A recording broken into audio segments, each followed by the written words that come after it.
x නම් පරමාණු ස්කන්ධයේ carbon පරමාණු ස්කන්ධයෙන් අඩකි. ඊට පස්සේ අහනවා x හි සර් උත්තරේ 24යිද? නෑ 24යි නෙවෙයි. x හි උත්තරේ 6ද? සාපේක්ෂ පරමාණුක ස්කන්ධ. උත්තරේ 6ක් තමයි එන්න ඕනේ. කාටද ආයේ උත්තරේ ශානක? කවුද? උත්තරේ 6ක් තමයි එන්න ඕනේ. එතකොට මේකේ කියනවානේ මේ සංකල්පට උත්තරය ආවද? මට උත්තර කතා කරේ නෑ සංකල්ප මාත්‍රේ. නෑ සර් මම තාම ගාන ලියන්නේ. අදන්නෝ. එතකොට මේ x නම් මූලද්‍රව්‍යයේ x නම් පරමාණුවේ ස්කන්ධය කාබන් පරමාණු ස්කන්ධයෙන් අඩකි.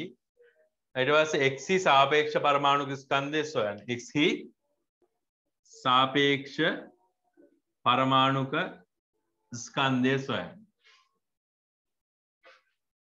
x වල සාපේක්ෂ පරමාණුක ස්කන්ධය කියපුවාම අපිට ගන්න වෙන්නේ x වල පරමාණුක ස්කන්ධය.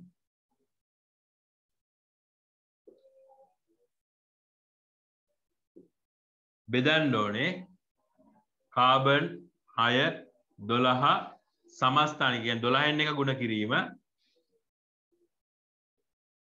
12න් එක ගුණ කිරීම මේක මකලා ලියන්නම් ආපහු.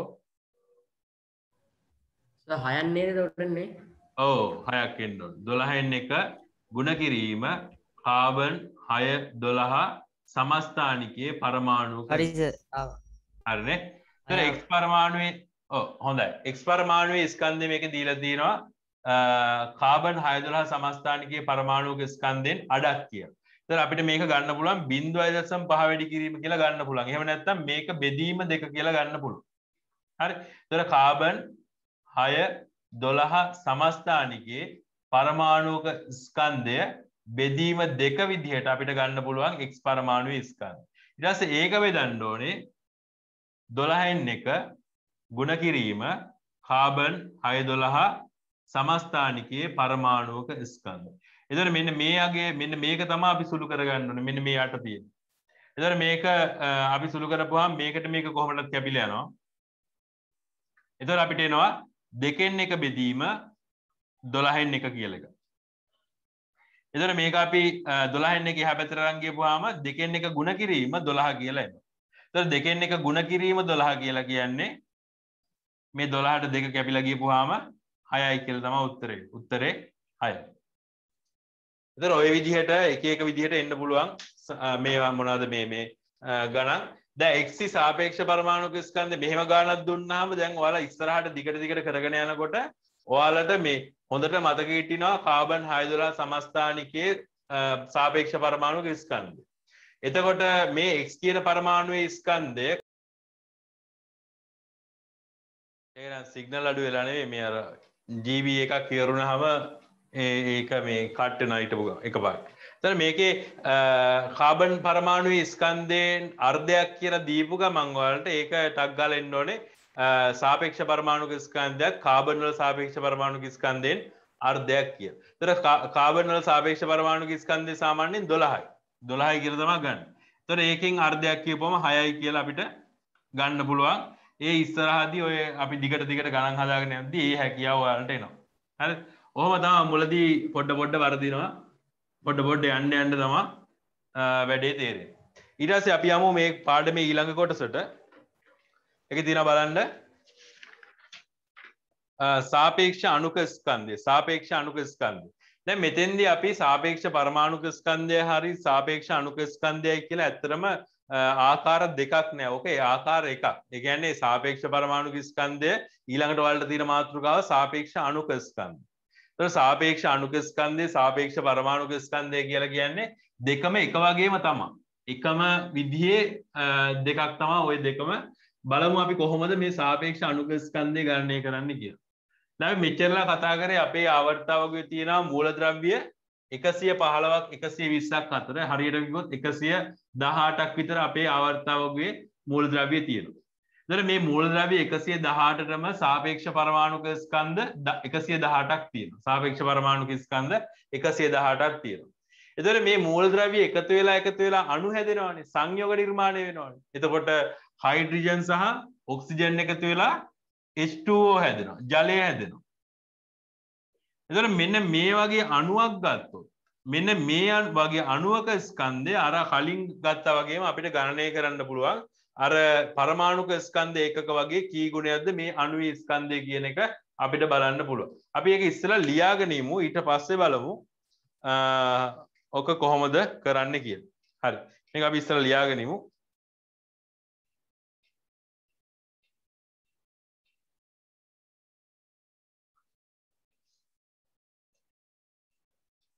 सापेक्ष අණුක ස්කන්ධය. දැන් අපි ඉස්සෙල්ලා සාපේක්ෂ පරමාණුක ස්කන්ධය බලන සාපේක්ෂ පරමාණුක ස්කන්ධය කියන එකේ අර්ථකථනය තිබුණේ බලන්න කොහොමද? ඒක පොඩ්ඩක් පෙරලා ගන්න. මූලද්‍රව්‍ය පරමාණුක ස්කන්ධය කාබන් 612 සමස්ථානිකයේ පරමාණුක ස්කන්ධයෙන් 12න් එකක් මෙන් කී වාරයක් වේද යන්නේ. මේක තමයි මූලද්‍රව්‍යයේ සාපේක්ෂ පරමාණුක ස්කන්ධය කියලා කියන්නේ. එතකොට සාපේක්ෂ අණුක ස්කන්ධය කියන එක බලන්න මේකේ තියෙන්නේ සංයෝග අණුවක ස්කන්ධය. අතන තිබුණේ මූලද්‍රව්‍ය පරමාණුක ස්කන්ධය. දැන් මෙතන මූලද්‍රව්‍ය එකතු වෙලා හැදිච්ච සංයෝග අණුවක ස්කන්ධය කාබන් 612 සමස්ථානිකයේ පරමාණුක ස්කන්ධයෙන් 12න් එකක් වගේ කී ගුණයක්ද කියන එක තමයි සාපේක්ෂ අණුක ස්කන්ධය කියලා කියන්නේ. එතකොට අරක ආදේශ කරන්නේ අපි පරමාණු වලට එහෙමත් නැත්නම් මූලද්‍රව්‍ය වලට සාපේක්ෂ අණුක ස්කන්ධය ආදේශ කරන්නේ සංයෝග වලට එහෙමත් නැත්නම් සංයෝග අණු වලට. හරි. ඒතර ඕක තමයි තියෙන එකම වෙනස. අතන මූලද්‍රව්‍ය පරමාණු තියෙනවා මෙතන සංයෝග අණු තියෙනවා. අතන ජලය ඊට පස්සේ ඔක්සිජන් වෙන වෙනම හොයන්න පුළුවන්.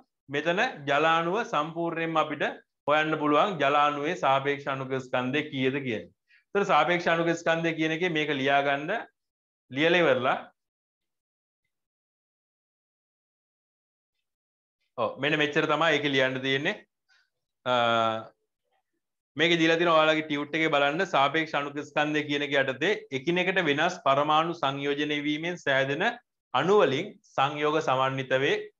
ඊට පස්සේ ලියන්න ඔය මම ඕකේ දීලා තියෙන එක සංයෝග අණුවක ස්කන්ධය කාබන් 612 සමස්ථානිකයේ පරමාණුක ස්කන්ධයෙන් 12න් එකක් මෙන් කී වාරයක් වේද දැයි දක්වන සංඛ්‍යාව එම සංයෝගයේ සාපේක්ෂ අණුක ස්කන්ධය.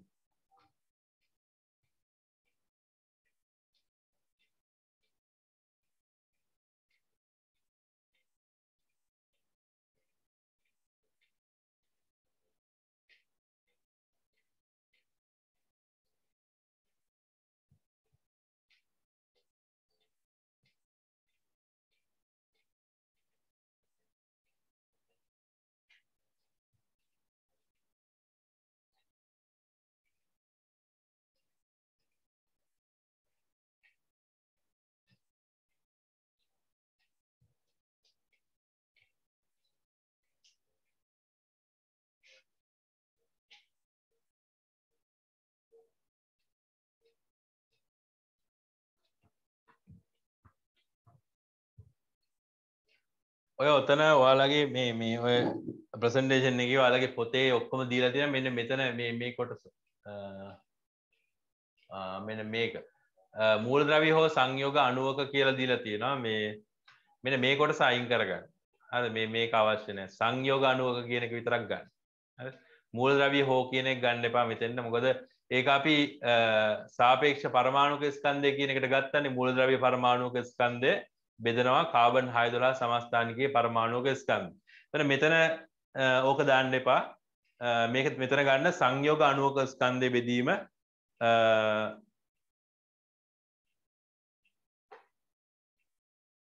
සංයෝග අණුවක ස්කන්ධය බෙදීම 12න් එක ගුණ කිරීම කාබන් 612 පරමාණුක ස්කන්ධ. ඊට පස්සේ මෙතෙන්ටත් ගන්න මෙන්න මේ සාපේක්ෂ අණුක ස්කන්ධය කියන එකම මෙතෙන්ට ගන්න සාපේක්ෂ පරමාණුක ස්කන්ධය නෙවෙයි. ඊට පස්සේ මෙතෙන්ට මූලද්‍රව්‍ය පරමාණුක ස්කන්ධය නෙවෙයි මෙතෙන්ටත් ගන්න සංයෝග අණුක ස්කන්ධය. ඔයාලට තේරෙන්නේ නැත්නම් මයින් අහන්න. හරි සාපේක්ෂ අණුක ස්කන්ධය කියන එකම තමයි යටරත් ලියන්නේ. හරි සාපේක්ෂ අණුක ස්කන්ධය සමානයි මූලද්‍රව්‍ය පරමාණුක ස්කන්ධය බෙදීම සාපේක්ෂ අණුක ස්කන්ධය සමානයි සංයෝග අණුක ස්කන්ධය බෙදීම පරමාණුක ස්කන්ධ ඒකකය.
හරි සර්.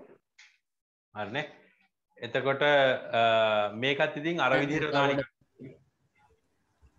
නිකන් ලොකුවට හිතන්න දෙයක් නැහැ. මේකෙත් අර විදිහටම තමයි කරන්න තියෙන්නේ. මේක වැඩේ තියෙන්නේ අතන මූලද්‍රව්‍ය පරමාණු වල මේ සාපේක්ෂ පරමාණුක ස්කන්ධය හෙව්වේ. මෙතන සංයෝග අණු. ඒ කියන්නේ පරමාණු එකතු වෙලා හැදිච්ච අණු වල තමයි සාපේක්ෂ අණුක ස්කන්ධය හොයන්නේ.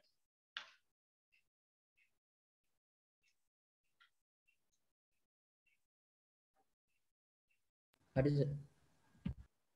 හරිනේ. ඊළඟට යමු එහෙනම්. එතකොට මේකේ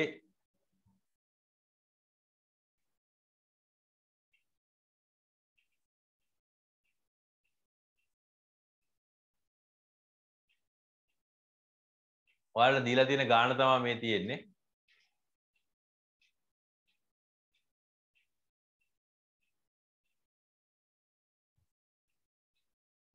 ඒක මට ඇනිමේෂන් එකක් දාන්න බැරි වෙලා.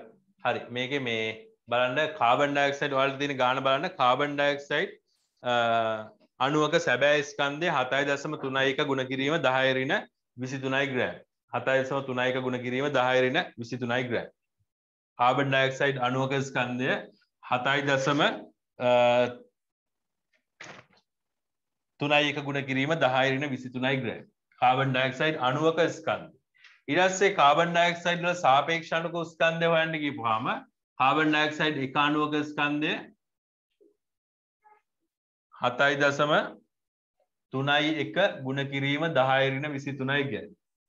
එතකොට කාබන් ඩයොක්සයිඩ් වල සාපේක්ෂ අණුක ස්කන්ධය CO2 වල සාපේක්ෂ අණුක ස්කන්ධය සාමාන්‍යයෙන් කෙටියෙන් දානකොට සාස් කියලා තමයි දාන්නේ. හරි සාපේක්ෂ අණුක ස්කන්ධය සමාන වෙනවා කාබන් ඩයොක්සයිඩ් අණුවක ස්කන්ධය CO2 අණුවක ස්කන්ධය කාබන් ඩයොක්සයිඩ් අණුවක ස්කන්ධය බෙදන්න ඕනේ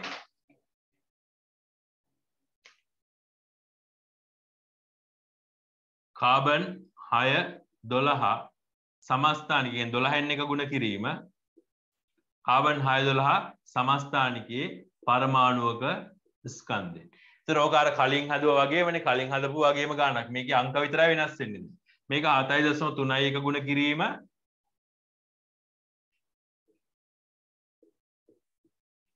10 ඍණ 23 ග්‍රෑම්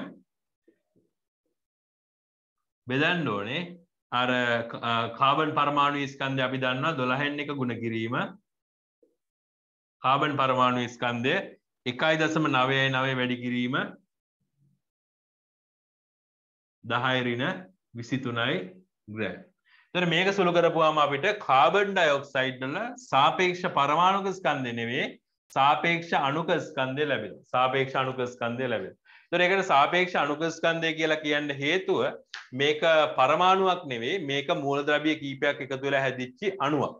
ඒතර ඒ අණුවේ සාපේක්ෂ අණුක ස්කන්ධය හොයනකොට ඒ අණුවේ ස්කන්ධය බෙදන්න ඕනේ මෙන්න මේ පරමාණුක ස්කන්ධ ඒකකේ. එහෙමත් නැත්නම් 12න් එක ගුණ කිරීම කාබන් 6 12 සමස්ථානිකයේ පරමාණුක ස්කන්ධය.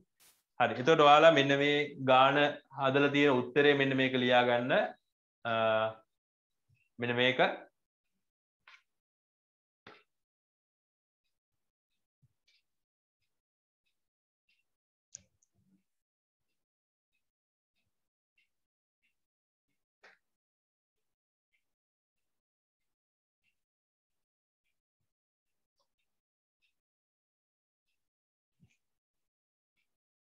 ගාන වලට print කරලා දීලා තිනවා. ඒකේ යටින් ඔය උත්තර අරගෙන තියෙන විදිය ලියා ගන්න ලස්සනට ලියා ගන්න ඔය විදියට.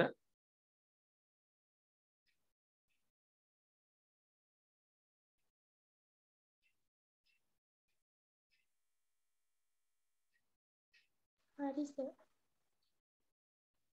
හරිනේ. ලීලි ඉවරද ඔක්කොමලා? හරිනේ. නෑ සර් පොඩ්ඩක් ඉන්න.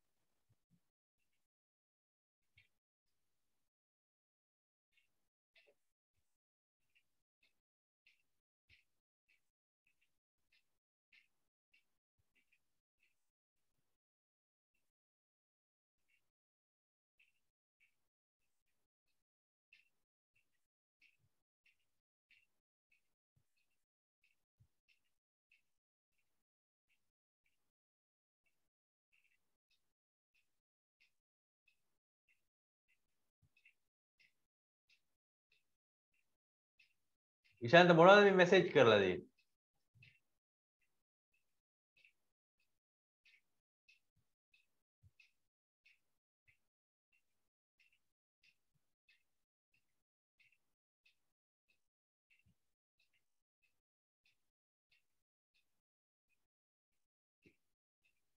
ඈ මොකද මට මැසේජ් එකක් කියලා තියෙන හොදගනින් කිය. සර්ට නෙමෙයි එව්වේ. එහෙනම් කාටද ඒවලදී? ඒක සංගල් වැඩ සර්ට ඇවිල්ලා තියෙන්නේ. මේකේ කොහොමදත් එහෙම මේ chat කරන්න බැරි විදිහට හදලා තියෙන්නේ මට තමයි ඉන්නේ ඔක්කොම. මං හිතන්නේ.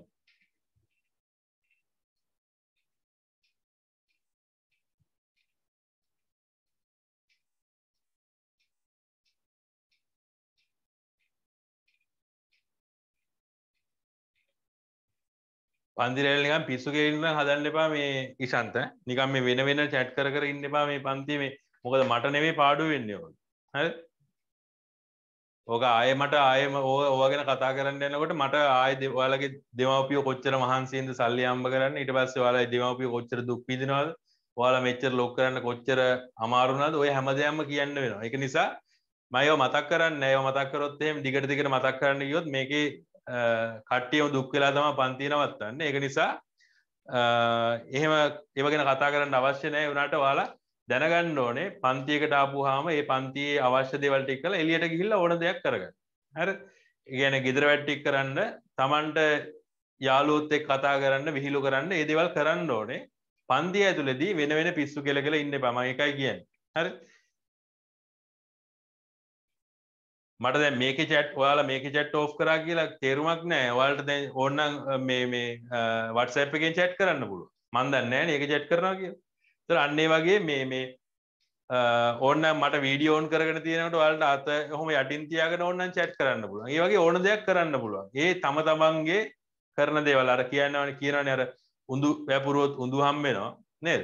ඒ වපුරන දේ අනුව තමයි තමන්ට හම්බෙන්නේ. ඒක නිසා හොඳ දෙයක් වපුරන්න උත්සාහ කරන්න. එතකොට තමයි ඔයාලට අනාගතේ හොඳ තැනකට යන්න පුළුවන් වෙන්නේ. හරි. එතකොට මේකට උත්තරේ හරියට මේක ලියාගත්තනේ.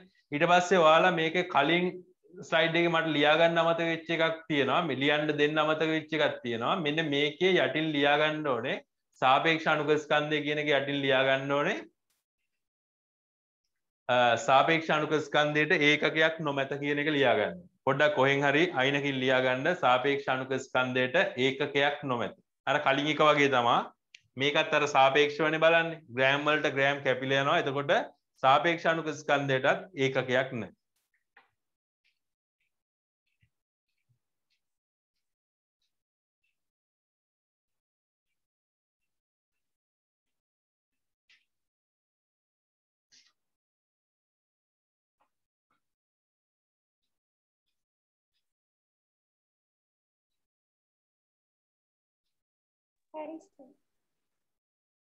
හරි ඊට පස්සේ දැන් ওই විදිහට අය ඕකෙන් අය ගණන් එහෙම දිගට හදන්න අවශ්‍ය නැහැ මම ඊළඟට තියෙන එක පොඩ්ඩක් කියලා දීලා අද පන්තිය නවත්තමු ඊළඟට තියෙන ඔයාලට මේ සාපේක්ෂ අණුක ස්කන්ධය කියන එක දැන් විභාගයට ආවම පස්සේ විභාගයට ওই ගණන් වල කොටස් විදිහට තමයි ඕක එන්නේ. දැන් මෙහෙම ගණනක් දෙනවා.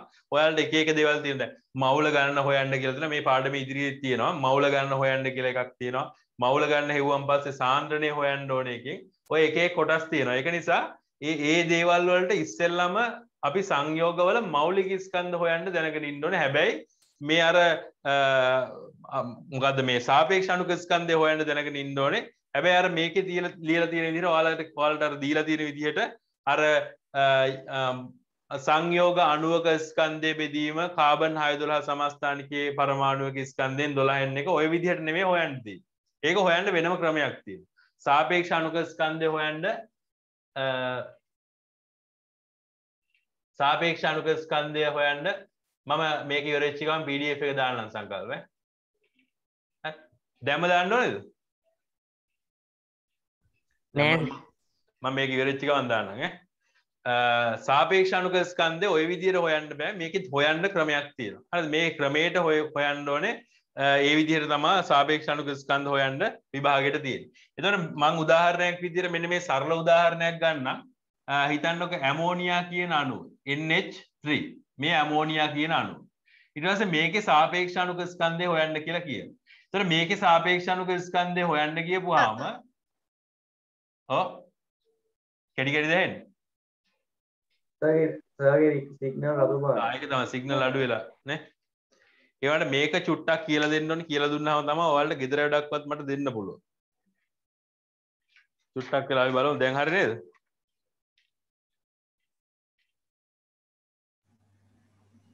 නෑ. නෑ සර්.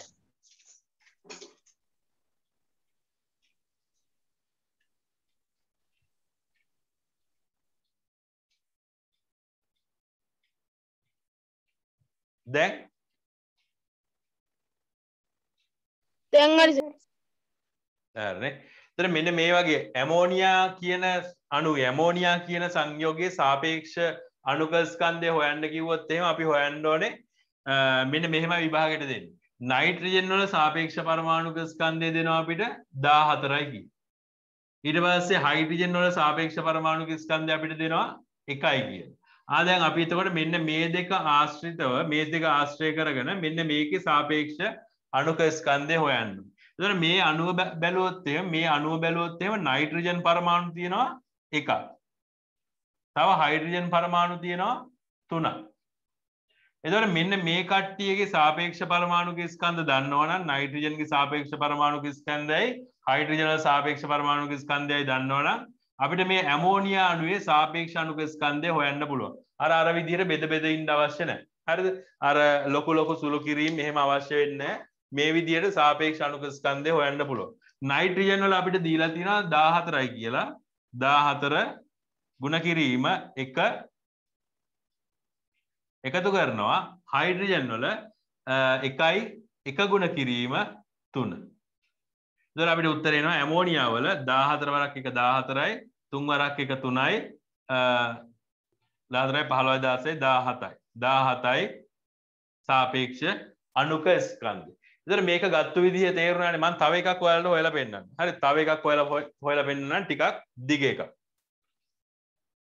දැන් මම ග්ලූකෝස් වල සාපේක්ෂ අණුක ස්කන්ධය හොයන්න යනවා. ග්ලූකෝස් වල සාපේක්ෂ අණුක ස්කන්ධය හොයන්න යනවා. ග්ලූකෝස් වල සූත්‍රය C6යි H12යි O6යි. එතන C6යි කියපුවාම මේකේ කාබන් පරමාණු තියෙනවා 6ක්. ඊට පස්සේ ඒකට එකතු කරන්න ඕනේ හයිඩ්‍රජන් පරමාණු තියෙනවා 12ක්. ඊට පස්සේ ඒකට එකතු කරන්න ඕනේ ඔක්සිජන් පරමාණු තියෙනවා 6ක්. ඔන්න ඔහොම තමයි මේකේ පරමාණු ටික හැදෙන්නේ. පරමාණු ටික ඔන්න ඔය විදිහට තමයි තියෙන්නේ. ඔක්සිජන් පරමාණු තියෙනවා 6ක්. එතකොට මේ එක එක්කෙනාගේ සාපේක්ෂ පරමාණුක ස්කන්ධ බැලුවොත් එහෙම කාබන් වල සාපේක්ෂ පරමාණුක ස්කන්ධය 12යි. ඊට පස්සේ හයිඩ්‍රජන් වල සාපේක්ෂ පරමාණුක ස්කන්ධය 1යි. ඔක්සිජන් වල සාපේක්ෂ පරමාණුක ස්කන්ධය 16යි. එතකොට අපිට මේ සම්පූර්ණ මේ ග්ලූකෝස් කියන අණුවටම මේක ආදේශ කරොත් මේ ටික කාබන් වල 12යි 12 වරක් 6 එකතු කිරීම හයිඩ්‍රජන් වල 1යි 1 වරක් 12 එකතු කිරීම ඔක්සිජන් වල 16යි 16 ගුණ කිරීම 6. එතන මේ ටික සුළු කරලා අපි ගාන හදා ගන්න ඕනේ. එතන මේ ටික සුළු කරපුවාම අපිට එනවා 12 වරක් කර 6 වරක් 2 12න් 2 දැම්ම 6ක් 1 6යි 7යි. එකතු කිරීම 12 වරක් 1 12යි. එකතු කිරීම 36න් 6 දැම්ම 6 වරක් 6යි. ඊට පස්සේ 9 96යි. එතන මේ ටිකේ එකතු අපිට එනවා 6යි 7යි 8යි 9යි 10න් බිංදුව දැම්ම එකක් ඉතුරුයි. 9 10 10 7යි 17යි 1යි 18 180. එතකොට ග්ලූකෝස් වල මෞලික ස්කන්ධය ග්ලූකෝස් වල සාපේක්ෂ අණුක ස්කන්ධය අපිට එනවා 180යි කියන. ඒතර මේ විදිහට අපිට සාපේක්ෂ අණුක ස්කන්ධ හොයන්න පුළුවන්. අර කලින් විදිහට අර බෙදලා අරගන්නත් පුළුවන්. එහෙම නැතුව මේ විදිහට නිකම්ම සාපේක්ෂ අණුක ස්කන්ධ අපිට එක එක්කෙනාගේ එක එක පරමාණු වල සාපේක්ෂ පරමාණුක ස්කන්ධ දන්නවනම් ඒ විදිහට හදලා ගන්න පුළුවන්. හරිද? මම තව එක උදාහරණයක් ඔයාලට පෙන්නන්නම්. මෙන්න මේක මේ වගේ එකක් ආවොත් පරමාණු සංඛ්‍යාව නිවැරදිව ගණනය කරගන්න ඕනේ. මෙන්න මේ වගේ එකක් આવොත් බලන්න.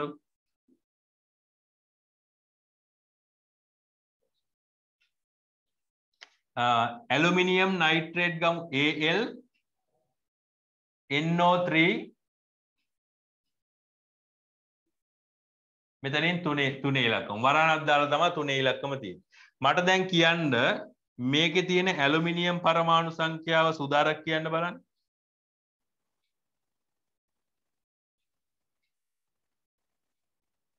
එකයි. ඔව් ඇලුමිනියම් පරමාණු එකක් තියෙනවා. ඒකට එකතු වෙන්න ඕනේ මේකේ තියෙන නයිට්‍රජන් පරමාණු සංඛ්‍යාව මට කියන්න සංකල්ප. එකයිද? මේ වරහන ඇවිල්ලා තියෙන්නේ කොහෙටද? සම්පූර්ණ නයිට්‍රේට් කියන අයනෙටම නේද මේ වරහන ඇවිල්ලා තියෙන්නේ. මේ සම්පූර්ණ වරහන දාලා තියෙන්නේ මේකටම. එතකොට නයිට්‍රජන් පරමාණු කීයක් තියෙනවද? නයිට්‍රජන් පරමාණු මේව සම්පූර්ණ වරහනක් දැම්මොත් මේ වරහන තිබුණේ නැහැ කියලා හිතන්නකෝ. මේ වරහන තිබුණේ නැහැ, මේ 3 ඉලක්කම තිබුණෙත් නැහැ. අන්න එතකොට නයිට්‍රජන් පරමාණු එකයි මෙතන තියෙන්නේ. ඇයි එයා ගාව එක ඉලක්කමනේ තියෙන්නේ. ඉලක්කමක් නැහැ කියන්නේ එක ඉලක්කම. ඒ කියන්නේ එකයි. දැන් එහෙම නෙවෙයි. මේ සම්පූර්ණ නයිට්‍රේට් කියන අයනටම වරහනක් දාලා මෙතනින් 3ක් දාලා තියෙනවා. දැන් සංකල්ප කියන්න නයිට්‍රජන් පරමාණු කීයද? 3යි සර්. අන්න හරි 3යි. ඊට පස්සේ මේකේ තියෙන ඔක්සිජන් පරමාණු ගාන මට කියන්න නිසල කියන්න බලන්න. දැන් ටිකක් අමාරුයි. 9යි සර්. අන්න හරි 9යි. බොහොම හොඳයි. එතන මේකේ තියෙන ඔක්සිජන් පරමාණු සංඛ්‍යාව 9යි. එතකොට අපි මෙන්න මේ විදිහට මේක සුළු කරගන්න ඕනේ ඊට පස්සේ. ඇලුමිනියම් වල සාපේක්ෂ පරමාණුක ස්කන්ධය කීයද කියලා බලන්න. ඒවා මතක තියාගන්න අවශ්‍ය නැහැ. මමත් මතක තියාගෙන නැහැ ඔය සාපේක්ෂ පරමාණුක ස්කන්ධයන් වල අගයන්. ඇලුමිනියම් වල සාපේක්ෂ පරමාණුක ස්කන්ධය කවුරු හරි ඉක්මනට බලන්න පුළුවන් නම් බලලා කියන්න. අර වගුවේ මන් දීලා තියෙන ඔය නැහැ ඔයාලට දීලා නැහැ ඒ වගුව. පොතේ තියෙන ඒ වගුව. ඇලුමිනියම් වල සාපේක්ෂ පරමාණුක ස්කන්ධය මෙතන තියෙනවා. ඇලුමිනියම් වල සාපේක්ෂ පරමාණුක ස්කන්ධය 27යි. ඒක ගුණ කරන්න ඕනේ එකෙන්. ඇලුමිනියම් එකක් තියෙන නිසා ඒකට එකතු කරන්න ඕනේ. නයිට්‍රජන් වල සාපේක්ෂ පරමාණුක ස්කන්ධය 14යි. ඒක ගුණ කරන්න ඕනේ 3ෙන්. ඊට පස්සේ ඒකට එකතු කරන්න ඕනේ ඔක්සිජන් වල සාපේක්ෂ පරමාණුක ස්කන්ධය 16යි. ඒ ගුණ කිරීම 9. හරි. එතන මේ අගය අපි හදලා ගන්න ඕනේ. 27 වරක් එක 27යි. එකතු කිරීම 14 වරක් 3 12න් 2 දැම්ම එකක් විතරයි 3 වරක් 3 1 4යි 42යි. එකතු කිරීම 16 වරක් 9. 16 වරක් 10 නම් 160යි. 160න් 16ක් අඩු කරපුවාම 154යි. 154 නේ 144. හරි. එතකොට ඔන්න ඔය ටික එකතු කරපුවාම අපිට ඇලුමිනියම් නයිට්‍රේට් වල සාපේක්ෂ අණුක ස්කන්ධ එනවා. සාපේක්ෂ අණුක ස්කන්ධ එනවා. හරි. එතන මේ ටික එකතු කරපුවාම 7යි 8යි 9යි 10යි 11යි 12යි 13න් 3 දැම්ම එකක් ඉතුරුයි. 2යි 4යි 6යි 6යි 4යි 10යි 11යි 1 දැම්ම එකක් ඉතුරුයි. ඊට පස්සේ 1යි 1යි 2යි 213ක් කියලා එනවා ඇලුමිනියම් නයිට්‍රේට් වල සාපේක්ෂ අණුක ස්කන්ධ. හරි. එතකොට ඔයාලා මේකේ තියෙන ඒවා ටික හදාගෙන යන්න බලන්න වරද්ද ගන්න නැතුව. මේකේ තියෙන්නේ මුලින්ම සාපේක්ෂ අණුක ස්කන්ධ සොයන්න කියලා H2O කියන ජල අණුවේ තියෙන සාපේක්ෂ අණුක ස්කන්ධය හොයන්න. එතකොට මම මේකේ ඔයාලට වැඩේ කරන්න ඉස්සෙල්ලා දෙන්න ඕනේ මේ එක එක පරමාණු වල සාපේක්ෂ පරමාණුක ස්කන්ධ ටික දෙන්න ඕනේ. එතකොට මේකේ තියෙන ඔක්කොම පරමාණු වල සාපේක්ෂ පරමාණුක ස්කන්ධ මෙන්න මෙහෙම මට දුන්න හැකි වරහණක් දාලා ලියා ගන්න ඔය සාපේක්ෂ අණුක ස්කන්ධය සොයන්න කියන තැන ඉස්සරහින් වරහණක් දාලා ලියා ගන්න සාපේක්ෂ පරමාණුක ස්කන්ධ සමාන වෙනවා. ස්කන්ධ කියලා ලියලා මෙහෙම ඉරි කැල්ලක් ගහලා ඉස්සෙල්ලාම ලියන්න හයිඩ්‍රජන් වල 1යි ඊට පස්සේ ඔක්සිජන් වල ලියන්න ඕනේ. ඔක්සිජන් වල 16යි ඉරි කැල්ලක් ගහලා ඊට පස්සේ කාබන් වල 12යි ඉරි කැල්ලක් ගහලා ඊට පස්සේ නයිට්‍රජන් වල 14යි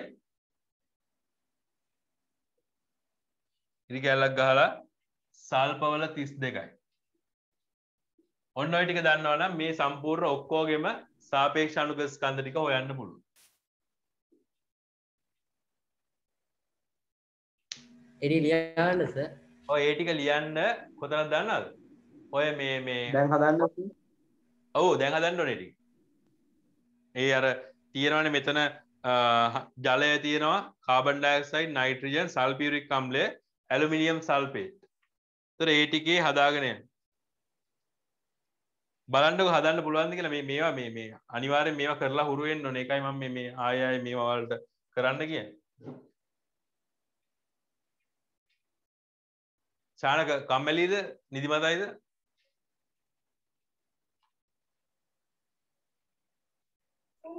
නෑ එහෙනම් මුලින්ම ජලය හොයන්නකො. ජලයේ සාපේක්ෂ අණුක ස්කන්ධය හොයන්නකො ඉස්සෙල්ලම. ජලයේ සාපේක්ෂ අණුක ස්කන්ධය. ඉස්සෙල්ලම ලියන්න ජලයේ ජලාණුව මේක දීලා තියෙනවානේ ලියලම දීලා තියෙනවානේ. එතකොට හයිඩ්‍රජන් පරමාණු දෙකක් තියෙනවා. ඔක්සිජන් පරමාණු එකක් තියෙනවා. සර් උත්තරේ 18යිද? ඔව් 18යි. එක ගුණ කිරීම 2 එකතු කිරීම ඔක්සිජන් කියන්නේ 16 ගුණ කිරීම 1. එතන උත්තරේ එනවා 18යි.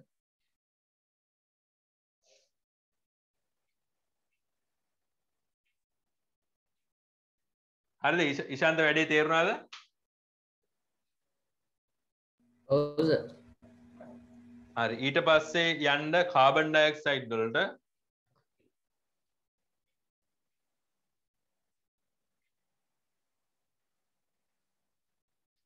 කාබන් ඩයොක්සයිඩ් වල කීයද එන්නේ?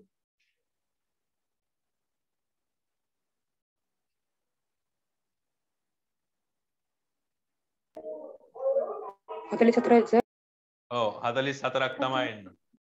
සුදාරක වැඩේ හරියනවද? කතා නැත්තේ මොකද ටික වෙලාවක ඉඳන්? ඔව්ද?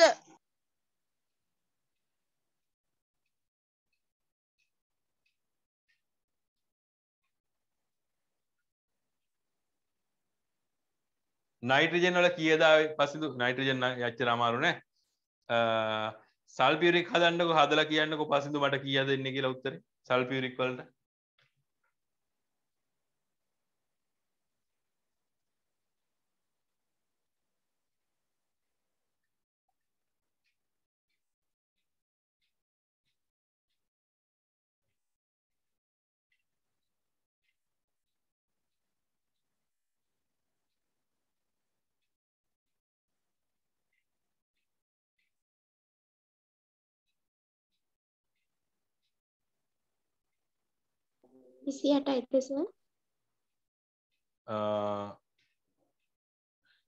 කීයද ආවේ?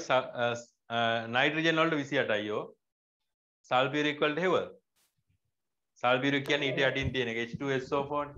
සල්ෆියුරික් කීයද පසින්දද බැලුවේ කිව්වේ? නෑනේ සානද. පසින්ද කීයද ආයේ උත්තරේ? පසින්ද ඉන්නවද? හදනවා සර්. හදන්න.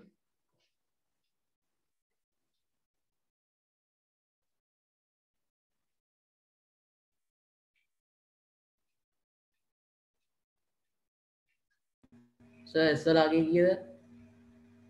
සල්පවල මොකද පුතේ? සල්ප වල අගේ කිය සර්? 32යි. සල්ප 32යි. ඊට පස්සේ අර යට තියෙන පොඩි මෙන්න මේකේ වැරද්දක් තියෙනවා. Al2SO4 මෙතන දෙක නෙවෙයි ඉන්නේ 3 එන්නේ. ත්‍රිවයිස් කියන එක තමයි මෙතන 3. මේක හදන්න පුළුවන් නම් ගැටලුවක් නැහැ. ඕක හදා ගන්න පුළුවන් නම් ඔයාලට ඕන එකක් හදන්න පුළුවන්. ඒකේ අගය ඇලුමිනියම් වලට මම දුන්නේ කීයද? ඇලුමිනියම් වලට දුන්නෙත් නැද්ද මම?